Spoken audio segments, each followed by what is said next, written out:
തലസ്ഥാന നഗരിയിൽ ഒരു ചരിത്ര വിപ്ലവം നടക്കാൻ പോവുകയാണ്. ലണ്ടനിലെ ബ്രിട്ടീഷ് മ്യൂസിയത്തെയും പാരീസിലെ ലൂവർ മ്യൂസിയത്തെയും പിന്നിലാക്കി ലോകത്തിലെ ഏറ്റവും വലിയ മ്യൂസിയം ഡൽഹിയിൽ ഉയരും. പേര് Yugeen Bharat national museum. Central vista പദ്ധതിയുടെ ഭാഗമായി രാഷ്ട്രപതി ഭവന്റെ ഇരുവശങ്ങളിലുമായി സ്ഥിതി ചെയ്യുന്ന നോർത്ത് ബ്ലോക്കും സൗത്ത് ബ്ലോക്കും എങ്ങനെയാണ് ഇന്ത്യയുടെ 5000 വർഷത്തെ ചരിത്രം പറയുന്ന ഇടമായി മാറുന്നത്?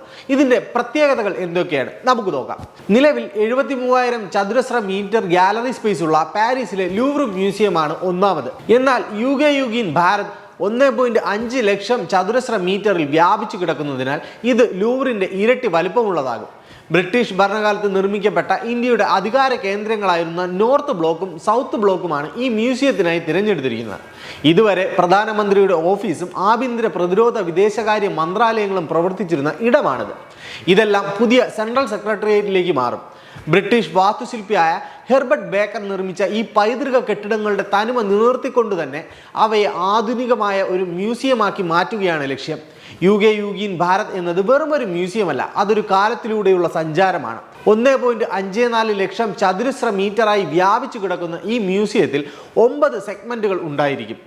ഇന്ത്യൻ നാഗരികതയുടെ തുടക്കം മുതൽ 1947 വരെയുള്ള ചരിത്രമാണ് ഇവിടെ ഒരുങ്ങുന്നത്.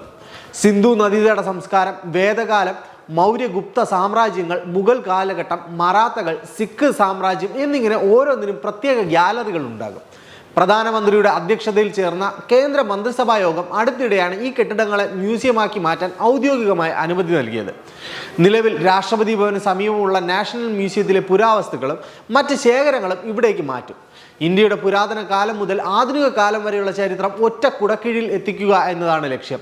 പുരാതന ഇന്ത്യയിലെ വിശ്വവിദ്യാലയങ്ങളായിരുന്ന തക്ഷശില, നളന്ദ എന്നിവയ്ക്കും ആയുർവേദം, യോഗ, ശാസ്ത്രം, വാസ്തുവിദ്യ എന്നിവയ്ക്കും പ്രത്യേക പ്രാതിനിധ്യം നൽകുന്നുണ്ട്. 1857 ഒന്നാം സ്വാതന്ത്ര്യ സമരം മുതൽ ഇന്ത്യക്ക് സ്വാതന്ത്ര്യം ലഭിക്കുന്നത് വരെയുള്ള വീരഗാഥകൾ ഇവിടെ ഡിജിറ്റൽ സാങ്കേതിക വിദ്യയുടെ സഹായത്തോടെ പ്രദർശിപ്പിക്കും. ആയിരക്കണക്കിന് വർഷങ്ങൾക്ക് മുൻപ് ഇന്ത്യയിൽ നിലനിന്നിരുന്ന വിദ്യാഭ്യാസ രീതികൾ, ലോകത്തിന്റെ വിവിധ ഭാഗങ്ങളിൽ നിന്നും വിദ്യ തേടി ഇവിടെ എത്തിയിരുന്നവർ, അന്നത്തെ ഗ്രന്ഥശാലകൾ എന്നിവയെല്ലാം പുനരാവിഷ്കരിക്കപ്പെടും. നമ്മുടെ പുരാതന ക്ഷേത്രങ്ങളും കൊട്ടാരങ്ങളും എങ്ങനെ നിർമ്മിച്ചു എന്നതിൻ്റെ സാങ്കേതിക വശങ്ങൾ വിവരിക്കുന്ന ഗ്യാലറികളും ഉണ്ടാകും. ലോക നിലവാരത്തിലുള്ള ഈ മ്യൂസിയത്തിന്റെ നിർമ്മാണത്തിൽ ഇന്ത്യ ഒറ്റയ്ക്കല്ല. നിലവിൽ ലോകത്തിലെ ഏറ്റവും വലിയ മ്യൂസിയമായ ലോകപ്രശസ്തമായ ലൂവർ മ്യൂസിയം കൈകാര്യം ചെയ്യുന്നതിൽ വൈദഗ്ധ്യമുള്ള ഫ്രാൻസുമായി ഇന്ത്യ ധാരണാപത്രം ഒപ്പിട്ടിട്ടുണ്ട്. മ്യൂസിയം മാനേജ്മെന്റിലും പുരാവസ്തു സംരക്ഷണത്തിലും അവരുടെ സഹായമുണ്ടാകും. വെറും കാഴ്ചകൾക്കപ്പുറം വിസിറ്റേഴ്സിന് ചരിത്രത്തിലേക്ക് നേരിട്ട് ഇറങ്ങിച്ചെല്ലാൻ സഹായിക്കുന്ന വിർച്വൽ റിയാലിറ്റി, ഓഗ്മെന്റഡ് റിയാലിറ്റി സങ്കേതങ്ങളും ഇവിടെ ഉണ്ടാകും. 2026 അവസാനത്തോടെ ഈ മ്യൂസിയത്തിന്റെ ആദ്യ ഗ്യാലറി പൊതുജനങ്ങൾക്കായി തുറന്നു കൊടുക്കും. 2026 ഡൽഹി സന്ദർശിക്കുന്നവർക്ക് ഇതൊരു വലിയ വിരുന്നായിരിക്കും.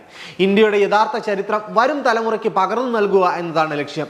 ലോകത്തിലെ ഏറ്റവും വലിയ മ്യൂസിയം എന്ന ഖ്യാതി ലഭിക്കുന്നതോടെ ആഗോള ടൂറിസം ഭൂപടത്തിൽ ഡൽഹിയുടെ സ്ഥാനം ഇനിയും ഉയരും. നോർത്ത് സൗത്ത് ബ്ലോക്കുകൾ മാറ്റുന്നതിലൂടെ പൈതൃക കെട്ടിടങ്ങളുടെ തനിമ നഷ്ടപ്പെടുമെന്ന് ചിലർ വാദിക്കുന്നുണ്ട്. എന്നാൽ അവയുടെ പുറംമൂടി നിലനിർത്തിക്കൊണ്ട് തന്നെ ഉള്ളിൽ വലിയ മാറ്റങ്ങൾ വരുത്താനാണ് സർക്കാരിന്റെ തീരുമാനം.